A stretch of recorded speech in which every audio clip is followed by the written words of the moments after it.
Bismillahirrahmanirrahim. Assalamualaikum warahmatullahi wabarakatuh. Salam sejahtera untuk kita semua. Oke, di video kali ini saya akan mencoba untuk memaparkan materi terkait dengan struktur sosial dan hukum ya. Jadi materi kita kali ini adalah struktur sosial dan hukum. Nah, apa saja yang termasuk ke dalam struktur sosial dan hukum? Mari kita lihat dalam PowerPoint yang akan saya bagikan sebentar lagi.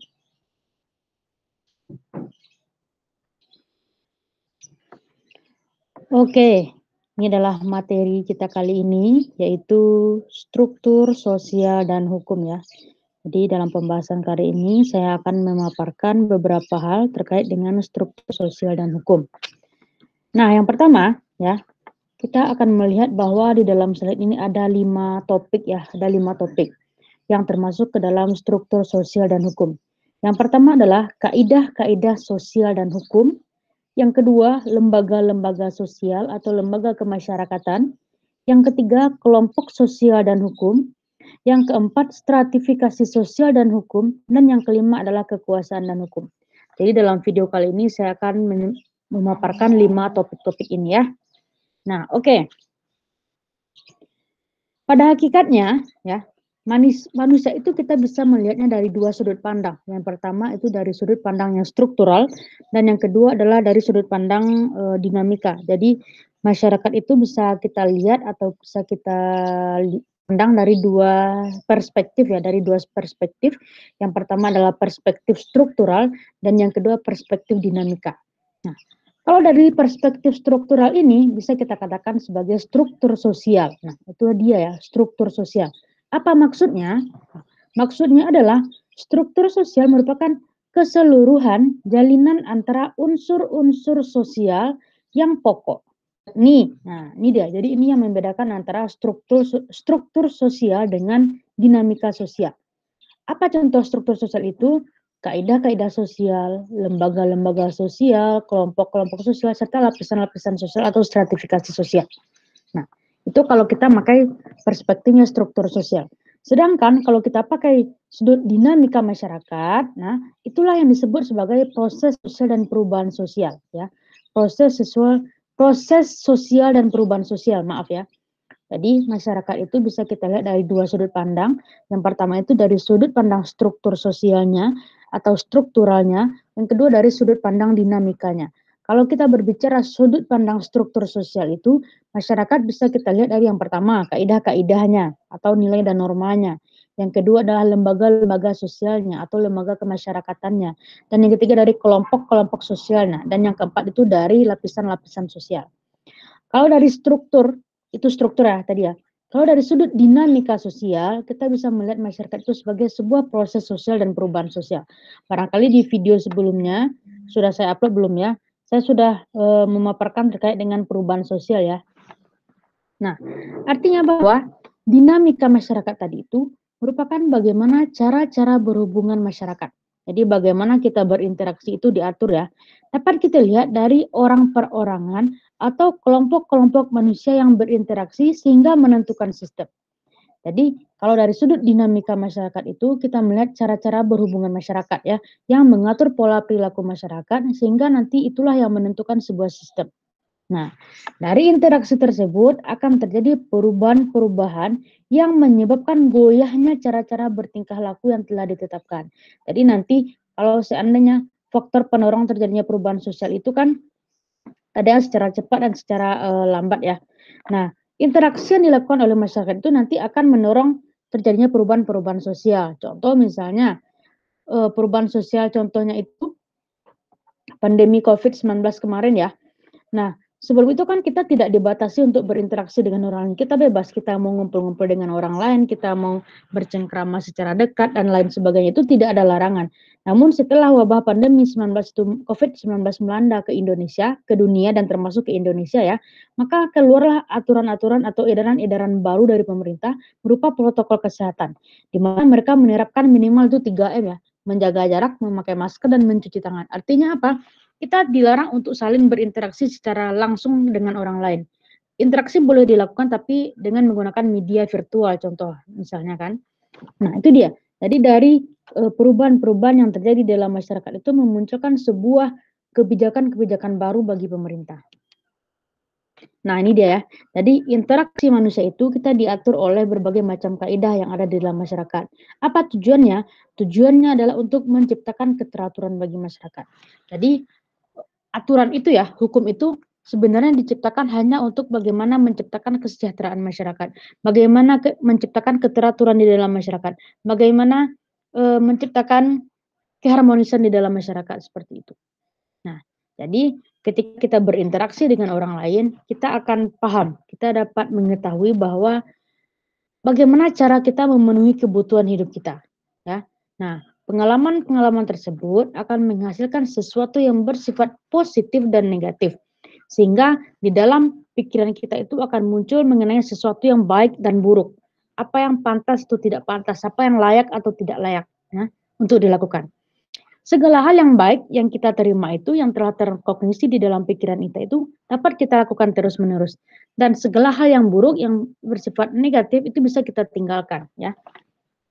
Nah, di dalam hukum ada dua istilah yang apa ya? Dua istilah yang kerap dijadikan sumber atau patokan dalam melakukan sebuah penelitian. Itu ada Dasolen dan Dasein. Barangkali bagi mahasiswa ilmu hukum ini sudah familiar.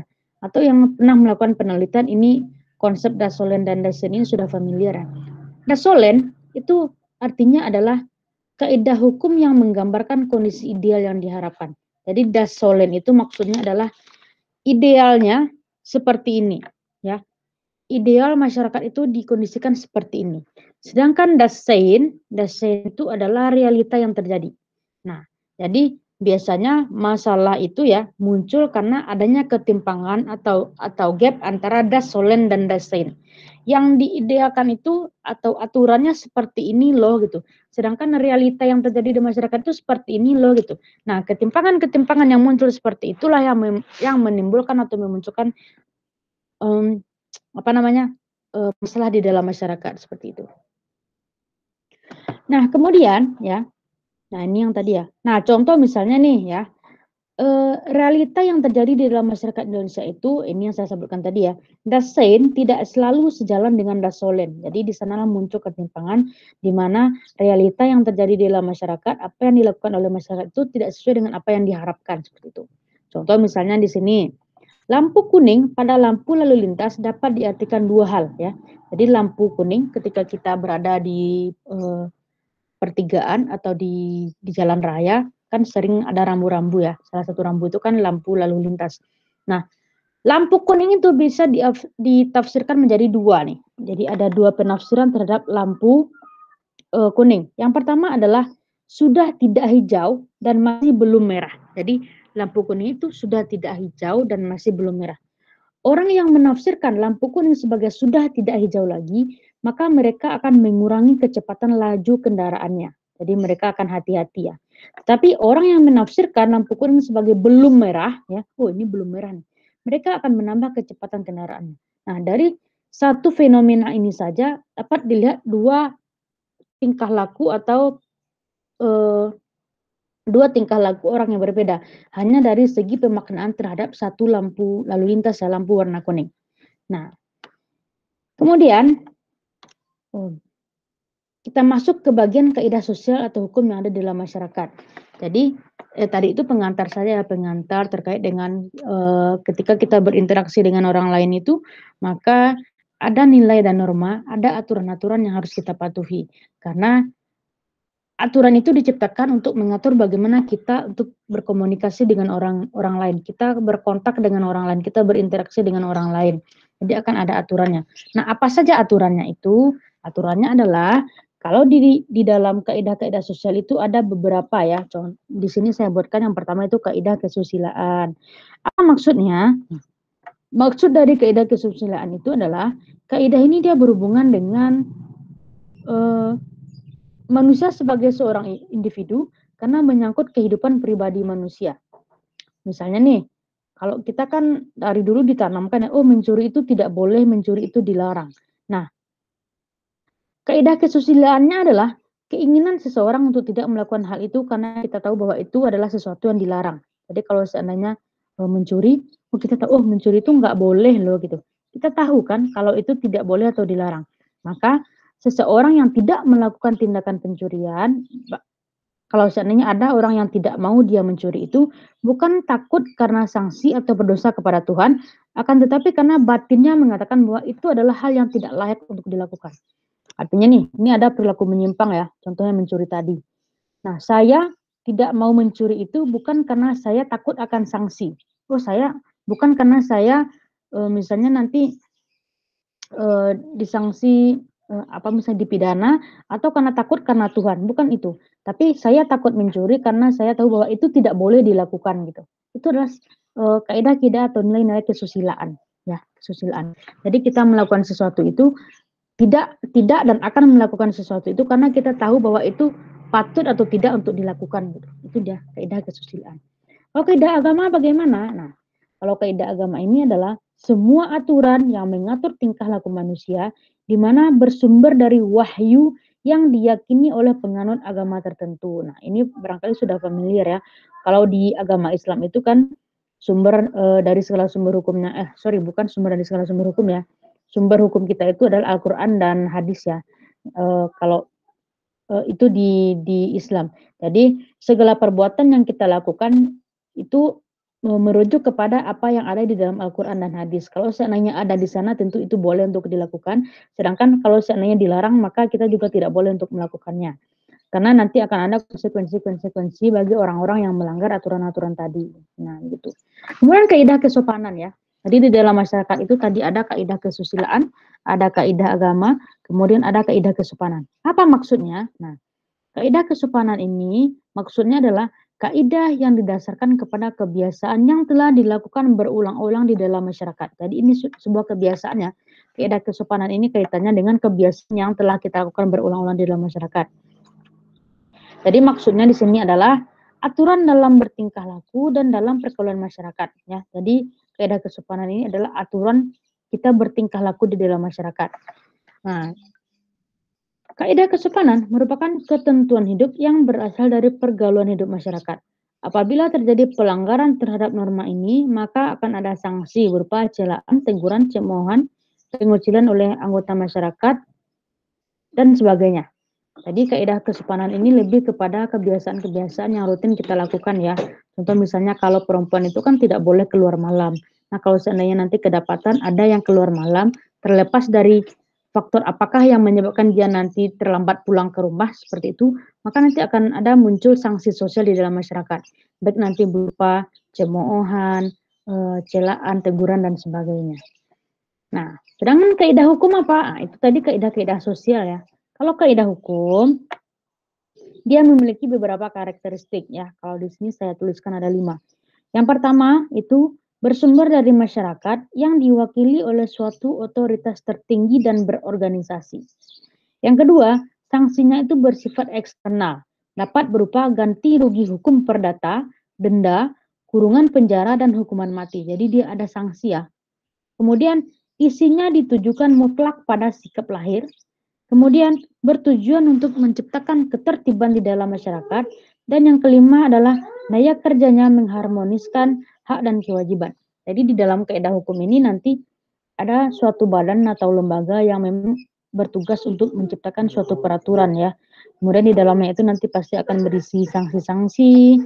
Kemudian tujuannya memang nanti untuk menciptakan ketertiban di dalam masyarakat.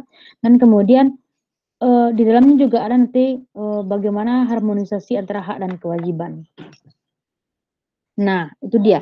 Itu yang pertama. Jadi tadi ada kaidah sosial dan hukum. Kaidah sosial itu ada kaidah kesusilaan, kaidah agama, kaidah kesopanan, dan kaidah hukum. Yang kedua ada namanya lembaga sosial ya. Jadi lembaga sosial ini muncul karena untuk memenuhi kebutuhan hidup masyarakat, untuk memenuhi kebutuhan hidup manusia gitu. Contoh misalnya ada lembaga keluarga, lembaga agama, lembaga pendidikan, lembaga ekonomi, dan lembaga politik. Apa fungsi dari lembaga sosial atau lembaga masyarakat ini? Saya buatkan di sini ada 3 ya fungsinya. Yang pertama, memberikan pedoman kepada para warga masyarakat bagaimana mereka harus bertingkah laku atau bersikap dalam menghadapi masalah masyarakat, terutama menyangkut kebutuhan pokok. Nah, kalau kebutuhan pokok berarti ini lembaga ekonomi nanti ya, lebih ke lembaga ekonomi. Yang kedua, menjaga keutuhan masyarakat yang bersangkutan. Dan yang ketiga, memberikan pegangan pada masyarakat untuk mengadakan sistem pengendalian sosial atau kontrol sosial. Nah, yang pertama kita lihat, yang pertama itu adalah lembaga keluarga, ya. Kita semua ini pasti memiliki keluarga ya, karena kita dilahirkan oleh seorang ibu ya. Saya yakin tidak ada yang dilahirkan dari seorang bapak ya. Jadi keluarga itu merupakan lembaga terkecil yang ada di dalam masyarakat. Jadi dia adalah unit sosial terkecil di masyarakat yang biasanya terdiri dari ayah, ibu, dan anak. Itu keluarga inti ya, ayah, ibu, dan anak. Nah, keluarga itu dia terbentuk dari perkawinan yang sah menurut agama, adat, dan pemerintah. Dalam keluarga nanti juga diatur bagaimana hubungan antara tiap anggota di dalam keluarga. Karena nanti masing-masing anggota itu dia punya peran dan fungsinya masing-masing. Peran utama keluarga itu adalah untuk membina dan membimbing anggota keluarga agar mampu untuk beradaptasi dengan lingkungan fisik dan lingkungan budaya di mana dia berada. Ini fungsi pertama adalah sosialisasi ya. Jadi di dalam keluarga itu nanti kita akan diajarkan, disosialisasikan apa saja yang boleh dilakukan dan apa saja yang tidak boleh untuk dilakukan. Sehingga nanti ketika kita berinteraksi dengan masyarakat luas, kita akan paham, oh ini tidak boleh loh untuk dilakukan, oh ini boleh loh begitu. Nah, ini contoh. Contoh, ayah berperan sebagai kepala keluarga dan bertanggung jawab memberi nafkah terhadap keluarga. Ibu berperan sebagai pengatur, pengurus, dan pendidik anak-anak. Nah, anak berperan membantu orang tua. Kalau ini perspektifnya gender ini ya. Kalau kalau kalau di Minangkabau dan masyarakat pada umumnya kan memang ayah itu bertanggung jawab dalam memberikan nafkah terhadap keluarga, menjaga keutuhan keluarga. Kalau ibu lebih kepada memenuhi kebutuhan ekonomi nanti ya, dan mendidik anak-anak. Oh, ini ada fungsinya. Ada 7 fungsi lembaga keluarga yang saya buatkan di sini. Yang pertama adalah fungsi reproduksi ya. Jadi di dalam fungsi reproduksi ini diharapkan nanti pernikahan itu akan memberikan keturunan-keturunan yang keturunan-keturunan begitu. Kemudian fungsi proteksi atau perlindungan. Jadi dengan harapan nanti di keluarga itu ayah dan ibu atau orang tua akan memberikan perlindungan kepada anggota keluarga, baik nanti perlindungannya berupa fisik atau secara psikologis ya. Kemudian fungsi ekonomi, nah ini dia fungsi ekonomi yang tadi. Jadi nanti orang tua atau ayah itu dia memiliki fungsi sebagai tulang punggung keluarga, memenuhi kebutuhan ekonomi istri dan anak-anaknya. Kemudian fungsi sosialisasi, ini yang di awal tadi saya singgung ya. Jadi bagaimana keluarga itu dia membentuk kepribadian anak sesuai dengan harapan orang tua dan masyarakat. Karena keluarga itu adalah apa namanya itu tempat sosialisasi pertama bagi anak. Jadi apa nanti yang ditanamkan di dalam keluarga maka itulah cerminan kepribadian seorang anak. Kalau seandainya ditanamkan hal yang baik-baik, insya Allah nanti kepribadiannya juga akan baik. Akan tetapi tentu kita tidak bisa terlepas dari faktor lingkungan ya, teman sepermainan, lingkungan bermain, sekolah dan sebagainya. Itu juga faktor yang sangat mempengaruhi bagaimana terbentuknya kepribadian seorang anak gitu. Kemudian fungsi afeksi ya. Jadi bagaimana keluarga itu memberikan kasih sayang dan perhatian kepada anggota keluarganya. Kemudian fungsi pengawasan sosial. Pengawasan sosial ini sama dengan kontrol sosial tadi ya. Oh ini boleh loh dilakukan, oh ini tidak boleh begitu. Kemudian fungsi pemberian status. Melalui lembaga perkawinan ini, seseorang akan mendapatkan status atau kedudukan baru di masyarakat sebagai suami atau istri. Jadi kalau seandainya si ayah dan si ibu itu sudah menikah dan berkeluarga, maka bukan si ayah, sorry. Laki-laki dan perempuan itu kalau sudah menikah, maka otomatis nanti yang laki-laki itu menjadi statusnya berubah menjadi suami, dan yang perempuan statusnya berganti menjadi istri. Kemudian nanti akan lahir anak-anak dari mereka, dari perkawinan mereka itu. Kemudian yang kedua, ya, itu yang pertama tadi ada lembaga keluarga. Yang kedua itu adalah lembaga agama. Nah, apa maksudnya? Jadi lembaga agama ini adalah sebuah lembaga yang dibentuk untuk memenuhi kebutuhan manusia dalam berhubungan atau berkomunikasi dengan Tuhan. Nah, itu dia ya. Jadi fungsi agama ini adalah untuk menyeimbangkan kehidupan manusia antara kehidupan dunia dan akhirat. Nah, apa fungsi dari lembaga agama ini? Saya membuatkan di sini ada 8 fungsi ya. Yang pertama itu adalah sebagai pedoman hidup manusia dan Tuhan, manusia lain dan alam. Jadi manusia itu dia berinteraksi tidak hanya dengan sesama manusia, tapi dengan Tuhannya juga, kemudian dengan alam sekitarnya juga. Kemudian sumber dari kebenaran. Jadi segala kebenaran itu memang dapat kita lihat dari kalau di Islam di kitab suci ya, di kitab suci dan hadis-hadis Nabi. Kemudian fungsinya yang ketiga itu pengatur tata cara hubungan manusia dengan manusia dan manusia dengan Tuhan. Jadi hablum minallah dan hablum minannas gitu ya. Kemudian tuntunan prinsip benar dan salah untuk menghindari perilaku menyimpang. Nah, ini sebenarnya sebagai alat kontrol sosial juga ya, mana yang benar, dan harus dilakukan dan mana yang salah. Lalu pedoman pengungkapan perasaan kebersamaan. Kemudian pedoman keyakinan manusia berbuat baik sebagai kewajiban dari Tuhan. Jadi ini mirip-mirip dengan yang nomor 4 tadi ya. Lalu pedoman keberadaan bahwa hakikat makhluk hidup adalah ciptaan Tuhan. Dan yang terakhir pedoman untuk rekreasi dan hiburan tanpa melanggar kaidah agama. Jadi segala sesuatu itu diatur oleh kaidah-kaidah agama. Ada lagi yang ketiga itu lembaga ekonomi ya. Tadi ada lembaga keluarga yang merupakan unit terkecil dari masyarakat. Kemudian lembaga agama, bagaimana memenuhi kebutuhan antara manusia dengan Tuhan. Dan yang ketiga ada ekonomi, lembaga ekonomi. Kalau lembaga ekonomi ini adalah lembaga sosial yang dibentuk untuk pemenuhan kehidupan manusia sehari-hari. Oh, saya lupa kasih contoh tadi ya. Kalau yang lembaga agama itu contoh misalnya masjid, musola itu kan lembaga-lembaga yang dibentuk untuk memenuhi kebutuhan bagaimana manusia berinteraksi dengan Tuhannya. Itu kalau di Islam ya, atau tempat-tempat ibadah umat lainnya begitu. Kalau lembaga ekonomi ini contohnya adalah pasar. Pasar, minimarket, dan sebagainya itu adalah salah satu bentuk dari wujud lembaga ekonomi di mana manusia dapat memenuhi kebutuhan sehari-harinya melalui sana. Nah, apa fungsinya? Nah, ini dah fungsi dari lembaga ekonomi itu ada 6 di sini. Yang pertama memberikan pedoman untuk mendapatkan bahan pangan, itu yang tadi ya. Jadi melalui kalau kita ke pasar itu kita pasti bisa membeli bahan-bahan pangan kita di sana.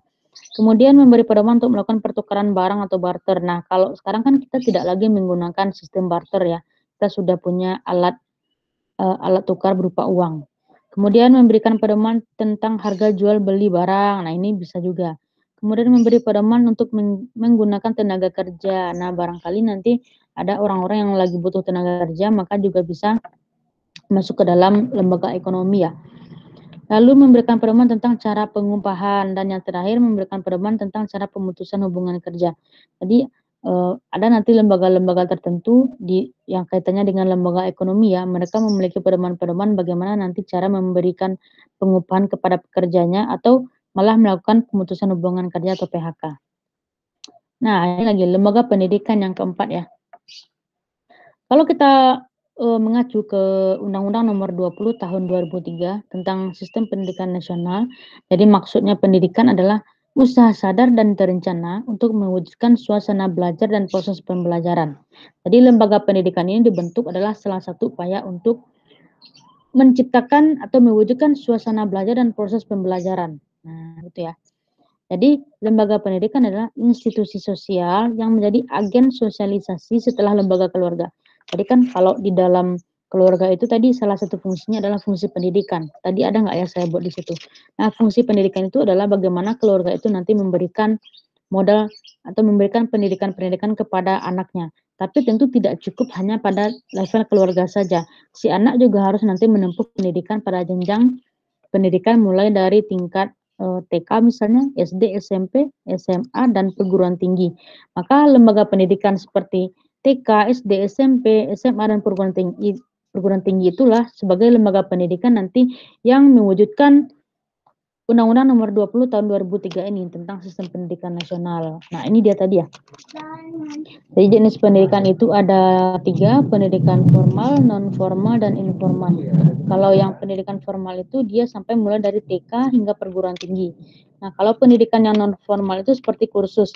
Nah, kalau dulu kan sebelum bimbel-bimbel itu familiar kan kita belum ada ya, belum masih mengutamakan pendidikan formal sebagai lembaga pendidikan kita. Namun sekarang ini karena kebutuhan masyarakat itu semakin meningkat, maka dibutuhkan sebuah lembaga yang sebuah lembaga seperti tempat kursus, tempat bimbel dan sebagainya itu untuk menjadi lembaga pendidikan tambahan bagi masyarakat ya. Kemudian pendidikan informal adalah pendidikan di keluarga ya. Kalau keluarga tadi kan sudah jelas ya bahwa fungsi dari keluarga itu salah satunya adalah fungsi pendidikan dan sosialisasi. Bagaimana di dalam keluarga itu kita diberikan pendidikan, kita diberikan sosialisasi, kita diajarkan, kita ditanamkan apa yang pantas atau tidak pantas untuk dilakukan, apa yang layak atau tidak layak untuk dilakukan. Oh, kalau yang ini dilarang loh, kalau ini silakan dilakukan, seperti itu. Ya. Kemudian terakhir ada lembaga politik. Bukan terakhir, yang kelima ada lembaga politik. Apa maksudnya? Nah, lembaga politik ini adalah lembaga yang mengatur pelaksanaan dan wewenang yang menyangkut kepentingan masyarakat agar tercapai keteraturan dan tata tertib kehidupan masyarakat. Jadi, lembaga politik ini adalah keseluruhan nilai dan norma terkait dengan kekuasaan ya. Fungsinya lembaga politik ini, pertama dia memelihara ketertiban dalam negeri, kemudian dia bagaimana mengusahakan kesejahteraan umum. Ada beberapa contoh dari lembaga politik di Indonesia. Contoh misalnya satu, ada MPR, Majelis Permusyawaratan Rakyat, kemudian ada Presiden dan Wakil Presiden, kemudian ada DPR, Dewan Perwakilan Rakyat, kemudian ada DPRD ya, Dewan Perwakilan Rakyat Daerah, kemudian ada pemerintah daerah atau Pemda, Pemkot dan sebagainya. Kemudian ada DPRD provinsi dan DPRD kabupaten atau kota, kemudian yang terakhir adalah partai politik. Nah, semua itu adalah lembaga-lembaga yang lembaga politik ya, bagaimana memenuhi kebutuhan masyarakat dalam tingkat politik, dalam artian kekuasaan ya.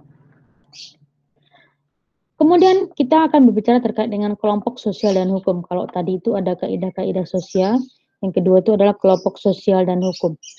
Nah, sebagai makhluk sosial, manusia itu dia tidak bisa melepaskan diri dari interaksinya dengan orang lain ya. Kenapa? Karena manusia itu dia memiliki naluri untuk hidup dengan orang lain atau disebut sebagai konsep itu gregariousness. Jadi dia butuh orang lain untuk bertahan hidup.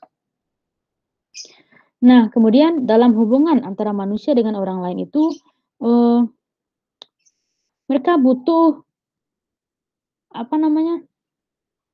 Keinginan untuk berada di dalam satu kelompok gitu. Jadi mereka memiliki kesadaran bagaimana mereka itu bagian dari adanya suatu kelompok gitu.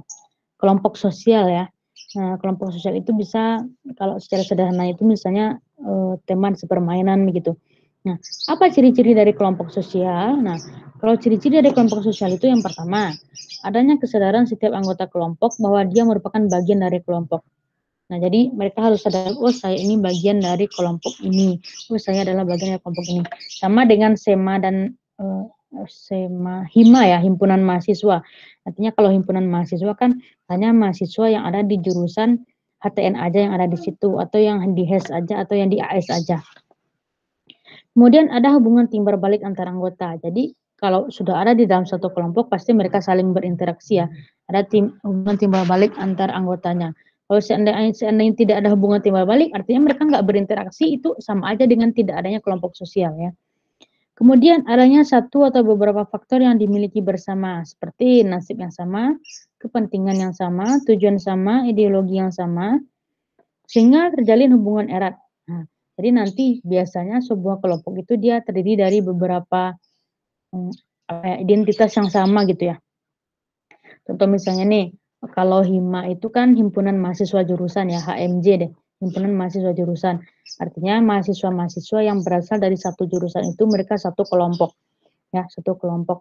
Ada lagi mungkin nanti himpunan mahasiswa pencinta alam misalnya, Mapala gitu ya. Jadi yang isi di Mapala itu adalah mahasiswa-mahasiswa yang cinta alam, sering melakukan apa namanya tuh mendaki gunung dan sebagainya itu ya, saya kurang paham.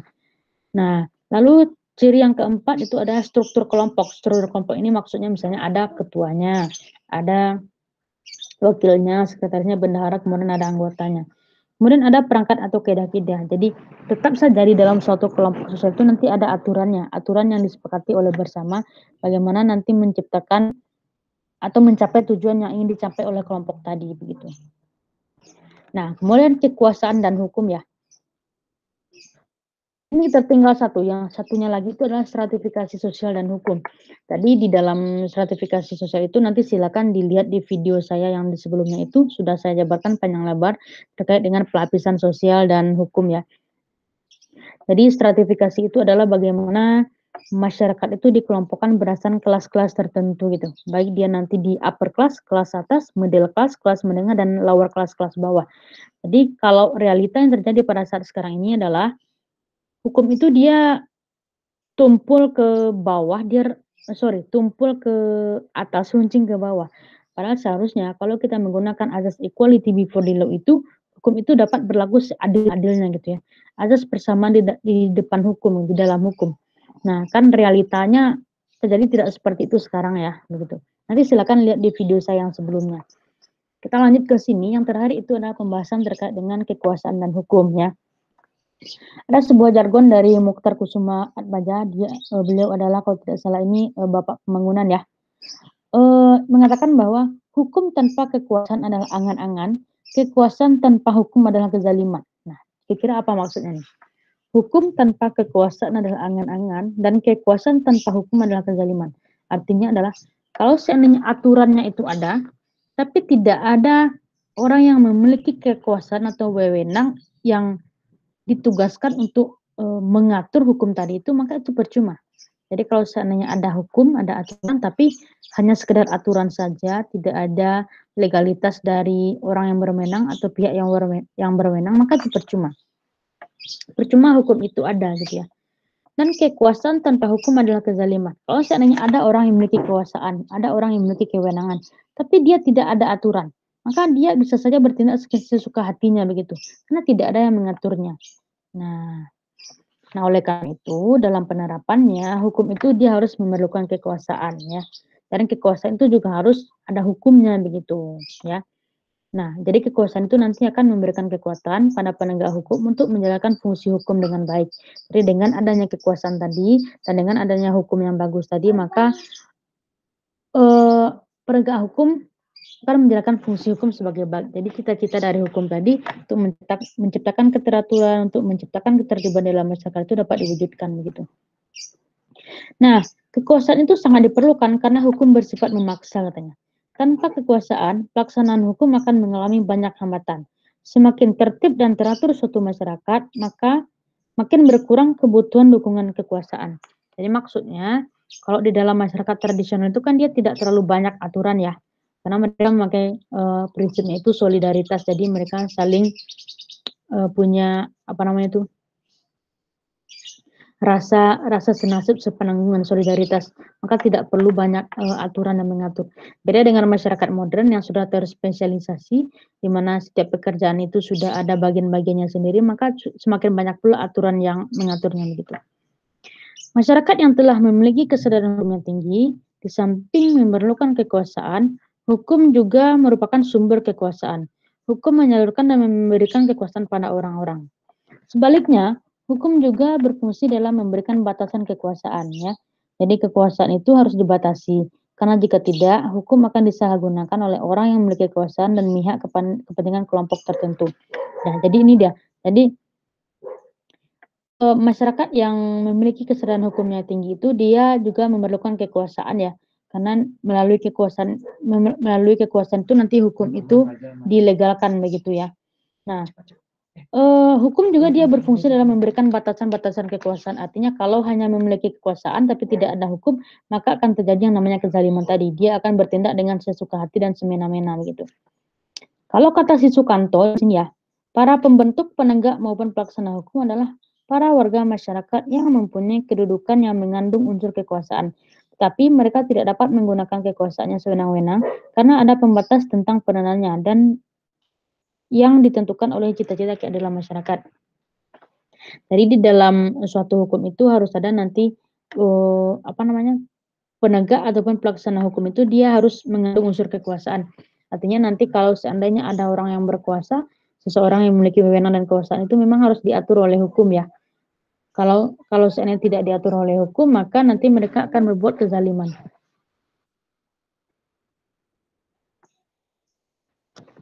Oke, sekian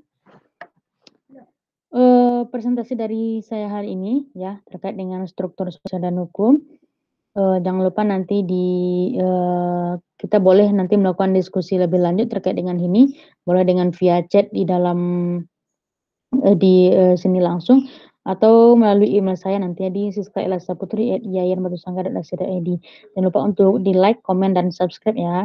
Terima kasih.